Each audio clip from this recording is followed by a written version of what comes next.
Sup guys, this video will be a concrete look at Bayard's performance.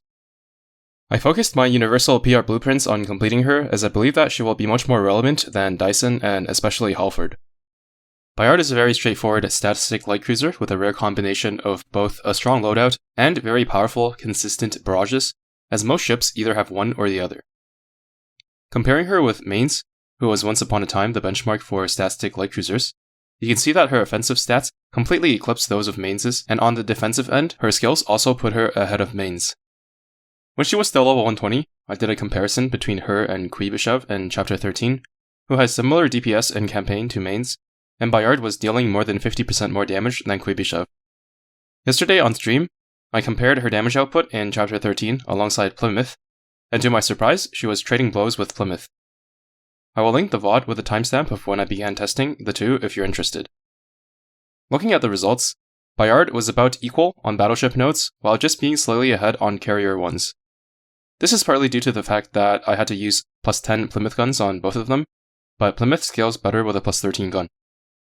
Either way, it is quite impressive that she can keep up with Plymouth at all, as Plymouth is head and shoulders above all the other light cruisers.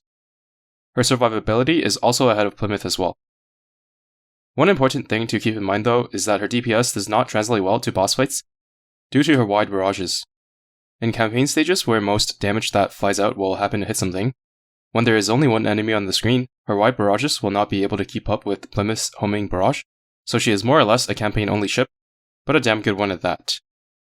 Not only that, but even Plymouth's damage alone isn't competitive with some of the other choices we have these days in the Vanguard amongst all hull types, hence nobody even considers bringing her along for damage when using a full carrier fleet.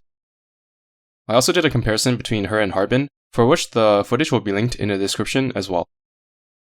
I gave them both since Harbin really relies on her torpedo slot, but I did not give them plus 13 guns as I don't think it would make a huge difference. Bayard ended up dealing on average 34% more damage than Harbin against battleship nodes and 23% more damage against carrier nodes. The sample size is on the small side, but none of the ships I used are particularly prone to RNG. If you want to conduct your own tests in campaign, please make sure to roughly equalize their anti-air stats within 10 points of each other and get a decent sample size. Currently, for the highest spec light cruisers in campaign stages where they mostly shine, we have Plymouth, Bayard, San Diego, and Shimanto. Just under that are Harbin, Scylla, and Yatsan. I would consider ships around the level of Mains to be around 3rd tier. There are also light cruisers with extremely powerful skills such as Aurora and Helena, but they're just vessels for their broken skills and have nothing really to do with the class. Anyways, that's all I wanted to say on this topic. Thanks for watching and see you in the next one.